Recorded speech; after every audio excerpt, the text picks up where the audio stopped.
Good morning, everybody. Hey, welcome to Wednesday, April 12th. Hope you're doing well as we get closer and closer to tax deadline day. I hope you got yours done.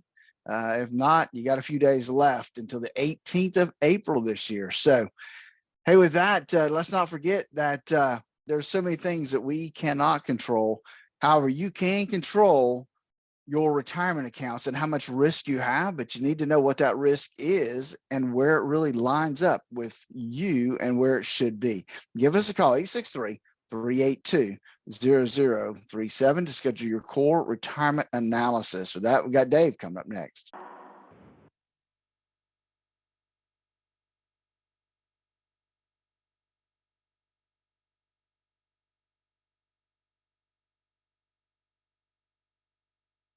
It's 8:41 now. Time to check in on money and see what's going on Wall Street. Big doings today. We got the open market committee meetings from last month. Their minutes are coming out, and it's inflation day. Let's go downtown to Statler Financial Services and check in with Phillip Statler and see where his take is in the morning. Phillip, good morning. How are you today? Hey, good morning. Doing well today. Hope you are as well. Sorry I missed out on yesterday. A little technical difficulty, but hey, we got things resolved today. Absolutely. I keep telling folks around here the internet's reliable, but it's not quite up to running water reliability yet, is it? No, it's not like it has a little ways to go for that. Yeah, exactly. I mean, we count on it, but it ain't 100% there. Backing up to yesterday, just to set the table for the day, it was one of those kind of a repeat of the day before as much as anything. Dow went up. The blue chips are recovering a bit, up about 0.25%, up 98 points yesterday. But the Standard & Poor's was off by a little bit, and NASDAQ was off by about 0.4%. And the VIX is up around 19.36. It's up again yesterday, which says we're a little bit sitting on edge, wondering what the Sam Hill, the Fed's going to do in the first week of May. And I'm not 100% sure whether the inflation figures we got this morning are going to give us pause or make the Fed decide we need to get hit again with another 2x4, because the core inflation rate really doesn't look all that good.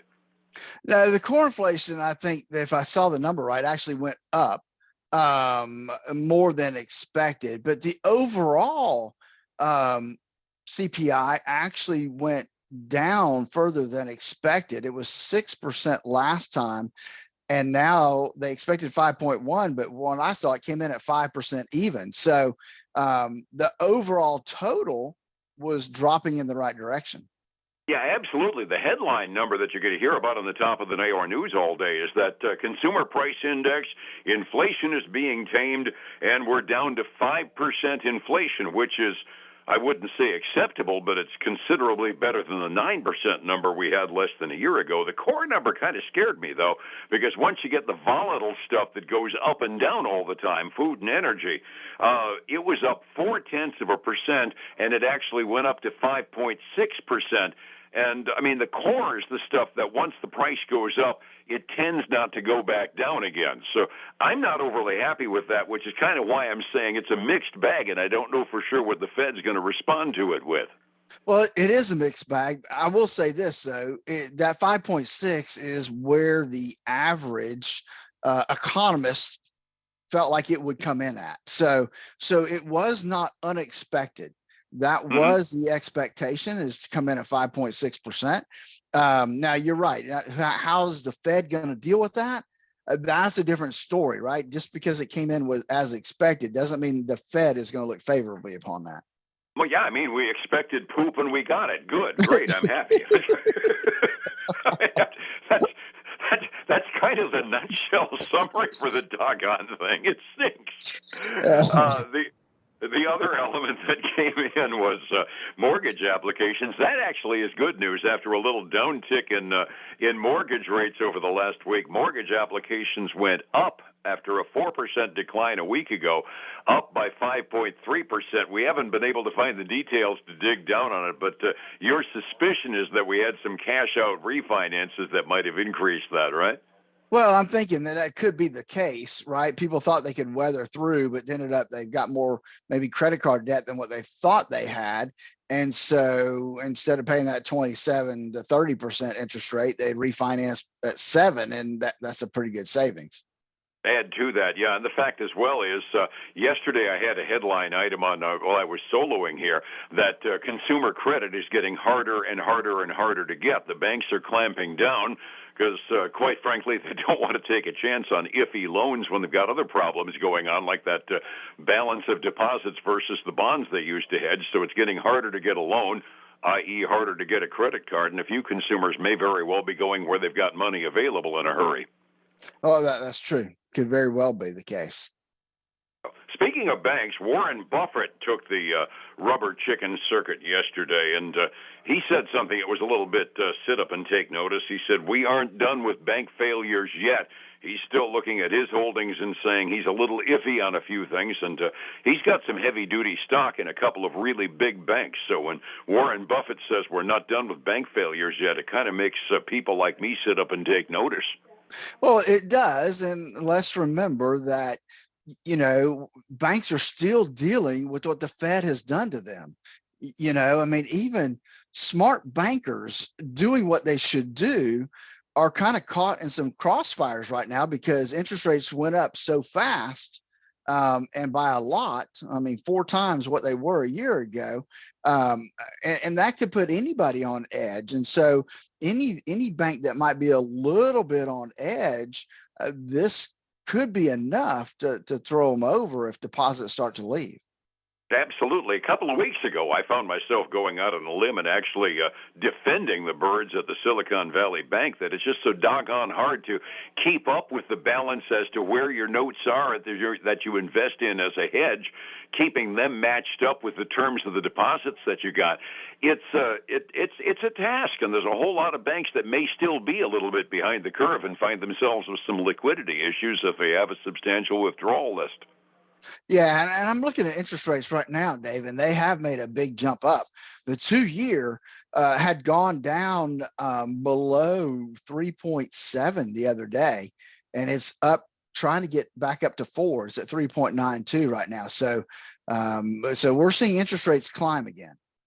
And that's not, well, it's what the Fed wants, but it's not necessarily what's good news for consumers looking for loans. I'm still staying aghast at the fact that credit card interest rates are as high as they are, and they continue to go up because they adjust based upon a prime rate that's continuing to go up. Absolutely, that's right. That's a fluctuating rate, and until the Fed levels off and starts to go the other direction, that is going to be a painful increases. Absolutely. The big market mover this afternoon, after we get done digesting as far as the markets are concerned, the inflation number, and it might be interesting now, even more interesting, is the minutes from last month's open market committee meeting where they settled on a 0.25% rate increase. Because if somebody said something about, boy, if the inflation stays over 5%, we're going to go for 0.5%. I don't think we're going to find that in the minutes, but if they see that sentiment reading between the lines, we could have a little bit of a tea leaf reading session about 2 this afternoon, I'd wager. That's right. You're absolutely right. If they can read between the lines and there's some indication there that interest rates could go up more based on financial data, then we may see a nosedive this afternoon.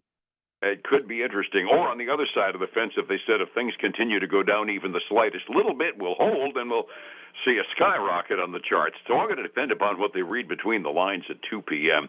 Talking about earnings, we don't start earnings season in earnest until the end of the week. We can see some tomorrow, and then Friday there's a flood of financials coming out. I got one yesterday. I was talking about Albertsons doing well. The other notable stock that you and I have talked about a lot lately also reported yesterday.